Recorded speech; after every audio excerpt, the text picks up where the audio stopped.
Vous cherchez un logiciel pour votre second cerveau et vous hésitez entre Rome Research ou Obsidian? Eh bien ça y est, je vais enfin mettre fin à votre souffrance, puisque dans cette vidéo, on va voir les principaux éléments qui différencient les deux logiciels et je vais vous donner des clés pour faire votre choix. C'est parti. Avant toute chose, je vais rappeler la fonction qui est au cœur de ces deux logiciels, à savoir les liens bidirectionnels. Alors, qu'est-ce que c'est qu'un lien bidirectionnel? C'est très simple. Alors, on connaît tous les liens classiques. Par exemple, je suis sur Wikipédia, on me parle de la France et on me dit que la capitale c'est Paris. Paris, ce sera un lien, je pourrais cliquer dessus et me rendre sur la page Wikipédia de Paris. Donc ça c'est très bien, ça me permet d'accéder d'une page à une autre. Maintenant, ce que ça va ajouter, la possibilité des liens bidirectionnels, c'est que quand je suis sur la page Paris, eh bien je peux voir tous les sites qui ont un lien vers la page Paris. Donc je pourrais avoir une liste de tous les sites qui ont un lien vers la page Paris. Par exemple, je pourrais voir donc que France, la page Wikipédia France, a un lien vers la page Wikipédia Paris. C'est vraiment une fonction indispensable si vous voulez créer efficacement avec un logiciel de prise de notes. C'est pour ça que dans cette vidéo, je vais pas parler de Evernote, d'Apple Note ou de Google Keep par exemple, mais je vais simplement me concentrer sur les logiciels qui ont cette fonction-là intégrée. Ok, maintenant qu'on a mis ça de côté, on va s'intéresser aux différences qu'il existe entre Obsidian et Rome Research. Première différence, dans Obsidian, les tags sont des choses différentes que les pages, alors que dans Rome Research, quand on va mettre hashtag quelque chose, ça va simplement créer une page. Donc finalement, hashtag et double crochet, ça revient exactement au même dans Rome Research. Donc finalement, dans Rome, pour créer une page, on peut soit mettre un hashtag, soit mettre un double crochet. Tandis que dans Obsidian, on pourra simplement mettre les doubles crochets et les tags sont des choses à part. Moi, j'aime beaucoup le fait que les tags et les pages soient différenciés puisque dans mon organisation, j'utilise les tags pour mettre les statuts et les types. Par exemple, je sais que c'est une vidéo qui est en priorité numéro 1 que je suis en train activement de réaliser. Et grâce à ces deux tags, je vais pouvoir par exemple faire une recherche dans ma barre de recherche en disant je cherche toutes les vidéos sur lesquelles je suis activement en train de travailler. Chose qu'il est aussi possible de faire dans Rome Research, mais je trouve que les tags c'est vraiment une manière super efficace de faire ça en très peu d'efforts. Deuxième différence, ça va être l'interface. Là, je suis obligé d'accorder un point à Obsidian qui a une interface bien mieux pensée. On pourrait d'abord noter le fait que dans Rome, on a seulement deux fenêtres. On a la note sur laquelle on est en train de travailler et la sidebar dans laquelle on peut empiler autant de notes qu'on veut de manière verticale. Donc, en soi, c'est très bien. Déjà, on a la possibilité de travailler avec plusieurs notes côte à côte. Mais quand on voit tout ce qu'on peut faire dans Obsidian, à savoir diviser la fenêtre en deux horizontalement, puis verticalement, puis ensuite remettre une fenêtre à droite, puis remettre un petit carré tout en bas à droite, puis avoir la fenêtre des rétroliens qui est ouverte d'un côté, avec une barre des recherches qui sera sur la gauche, et bah, c'est tellement plus riche que sur Rome Research, d'autant qu'il y a plein de plugins communautaires qui nous permettent de booster encore plus un cran au-dessus toute cette possibilité d'organisation. Par exemple, le fameux plugin qui s'appelle Sliding Pens, qui a été à l'origine créé par Andy Matuchaks, et ça permet d'empiler des notes à l'infini, et en fait on fait un scroll de manière horizontale entre toutes nos notes. Et ça, moi, c'est comme ça que j'ai configuré mon second cerveau, et je pourrais jamais retourner à une organisation rigide où les panneaux prennent une place finie sur l'écran, et où on puisse pas empiler des centaines de notes, puisque souvent on a besoin d'aller de droite à gauche, sans avoir des fenêtres rikiki avec lesquelles travailler. Troisième différence, ça va évidemment être la fonction de vue graphique. Pour faire simple, dans Rome Research, elle est tout simplement inutilisable, et dans Obsidian, c'est à mon sens la meilleure qu'elle puisse être. Dans Rome, en fait, vous aurez jamais envie d'ouvrir cette page parce que elle met très longtemps à se charger. C'est un enfer pour naviguer à l'intérieur puisque comme c'est sur un serveur qui n'est pas sur votre ordinateur, eh bien, le temps de cliquer sur un lien, on va avoir une seconde de délai avec le moment où les liens vont se mettre en valeur.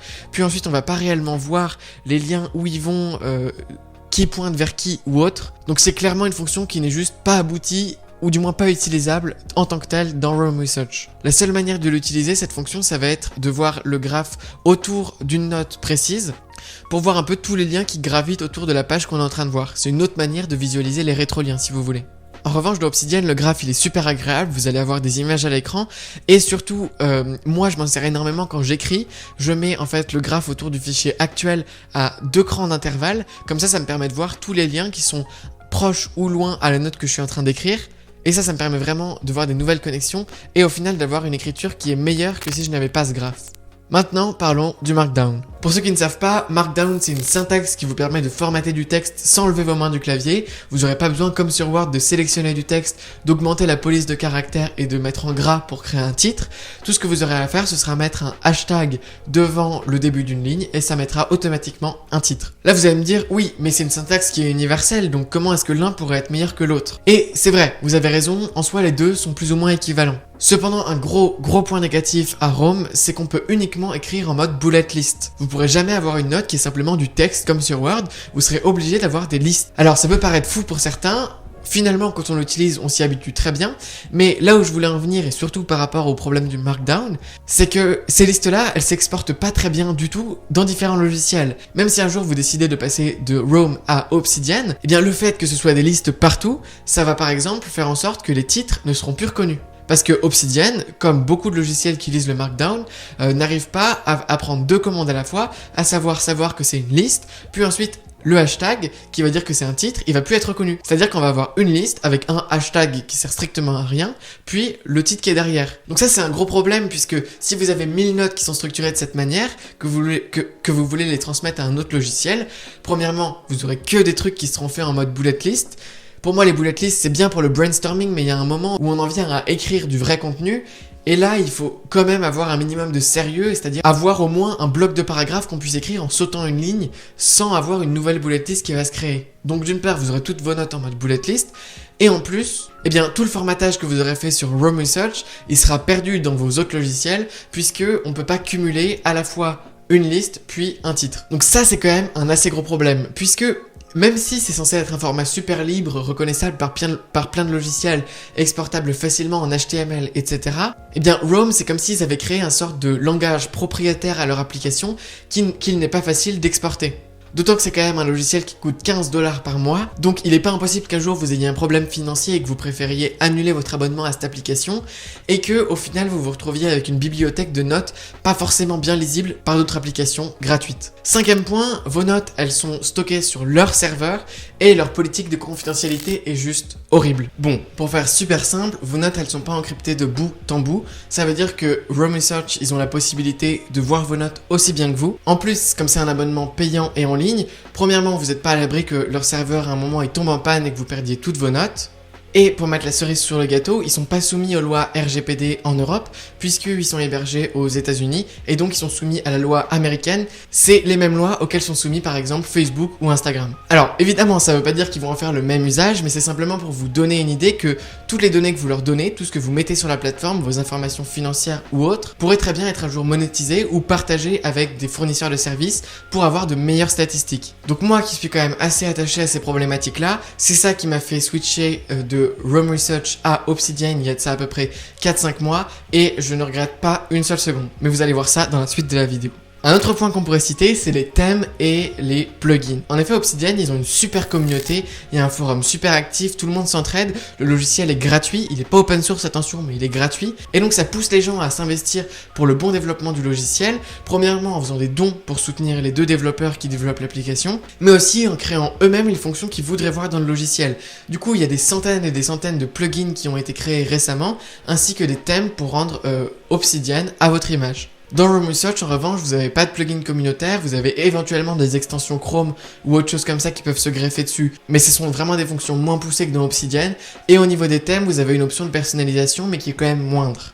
Et vous allez me dire, oui, mais moi j'ai pas besoin de plugin.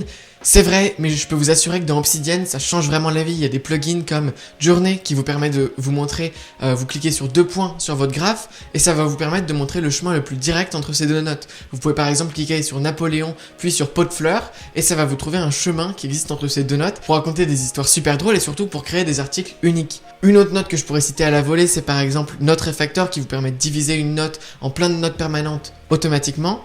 Ou encore Highlighter qui vous permet de sélectionner des parties de texte et de les diviser en plein de petites notes en créant automatiquement un sommaire. Un point qui est horrible sur Roam Research, c'est le temps de chargement au démarrage, c'est infernal et entre chacune des notes que vous ouvrez, vous avez à chaque fois un petit temps de chargement. Je trouve ça super frustrant et ça m'empêche de travailler à la vitesse à laquelle je voudrais. Un autre point qui m'est peut-être un petit peu plus personnel et qui est surtout un petit peu plus technique, c'est que si vous avez comme moi toutes vos références, toutes vos sources en fait qui sont référencées dans un seul logiciel, comme Zotero par exemple, c'est un logiciel qui vous permet par exemple de faire des bibliographies automatiques ou bien quand vous faites une citation de mettre la note de bas de page automatiquement. Eh bien, faire un lien entre ça et Rome Research, c'est tout simplement impossible. Alors qu'on peut super facilement en faire un entre Zotero et Obsidian. Et bien, par exemple, si je surligne des choses dans un PDF dans Zotero, que j'extrais les notes et que je les importe dans Obsidian, en cliquant sur le lien qui aura en dessous de la citation que j'aurai importé dans Obsidian, ça m'ouvrira automatiquement l'endroit exact dans le PDF auquel j'ai surligné cette citation en particulier. Donc ça pour moi c'est une fonction indispensable dans mon workflow puisque je lis beaucoup d'articles scientifiques, je prends des notes sur ces articles directement dans Zotero, je les importe dans Obsidian et il faut absolument que je puisse revenir directement de Obsidian à mon PDF d'origine en passant par Zotero. Là vous allez me dire, ok, bon, je suis quasiment convaincu, Obsidian c'est mieux que Rome Research. Je suis content alors. Si vous pensez ça, j'ai accompli ma mission. Mais vous vous dites peut-être aussi, oui d'accord, mais moi j'ai aussi un iPad et un iPhone et j'aimerais bien synchroniser mes notes que je prendrai sur mon ordinateur avec mes autres appareils. Eh bien, c'est complètement possible puisque vous avez simplement à enregistrer votre dossier Obsidian dans un cloud comme Dropbox ou iCloud. Et ensuite, vous avez simplement à prendre une application qui est compatible avec le Markdown sur votre iPhone et votre iPad et ouvrir les notes qui sont simplement dans votre dossier Dropbox ou iCloud sur vos autres appareils. Obsidian, ils vont aussi bientôt sortir une application mobile et ils ont déjà une fonction de synchronisation qui est, elle, encryptée de bout en bout, pas comme Rome Research. Donc finalement, même sur ce point-là, Obsidian s'en sort mieux. Surtout que sur Obsidian, on n'a pas ces temps de chargement interminables puisque l'application, elle est en local sur votre ordinateur. Vous avez remarqué que j'ai même pas abordé la question du prix puisque c'est radicalement différent. Pour le prix de Rome Research à 15 € par mois, sur Obsidian vous pouvez acheter leurs deux options payantes et encore économiser 3 $, à savoir l'option de synchronisation entre tous vos appareils et aussi l'option Obsidian Publish qui vous permet d'avoir toutes vos notes qui sont publiées sur internet comme un vrai site.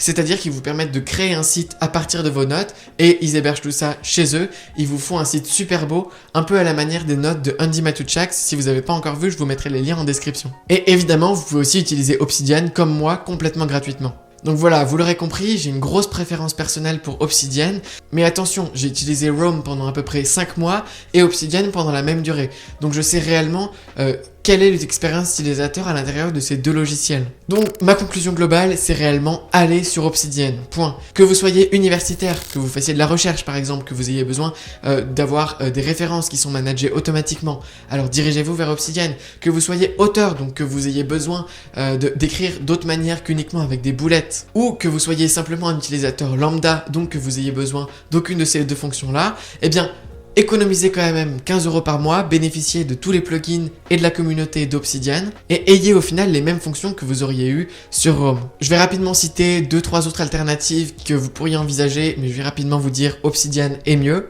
En premier, on a Zettler. C'était le logiciel pour faire des Zettelkasten le plus populaire il y a quelques années. Le problème, c'est qu'il n'a pas de vue graphique. Après, il est minimaliste, donc ça peut vous plaire.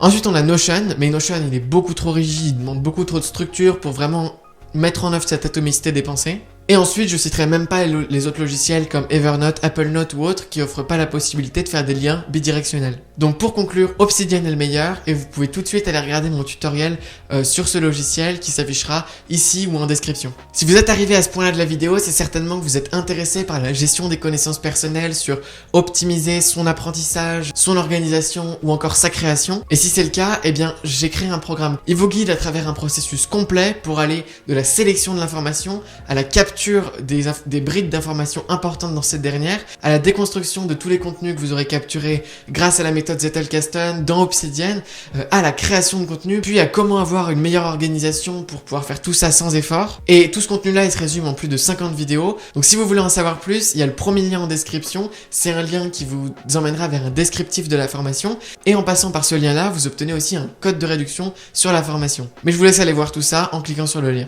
Comme dans toutes mes vidéos où je parle de mon programme, je tiens à vous préciser que je ne vous force absolument pas d'acheter, je vous le propose simplement et que vous pouvez faire exactement comme moi, à savoir y aller en tâtonnant, en lisant plusieurs livres sur le sujet comme celui-ci qui s'appelle How to Take Smart Notes, que je vous recommande énormément pour commencer votre apprentissage, et puis en regardant des centaines de tutoriels sur YouTube pour trouver l'organisation qui vous conviendra. Mais si vous voulez prendre un raccourci et trouver un écosystème qui vous convient, appliqué étape par étape avec des modules tournés vers l'action, eh bien vous pouvez toujours aller voir mon cours. Voilà, c'est tout pour cette vidéo. N'hésitez pas à me dire ce que vous en aurez pensé en commentaire. Si vous avez des questions sur la formation complète, n'hésitez pas à m'envoyer un mail, il y a mon adresse dans la description. Et n'oubliez pas de vous abonner pour ne pas manquer les prochains tutoriels sur Obsidian, évidemment. Bonne journée.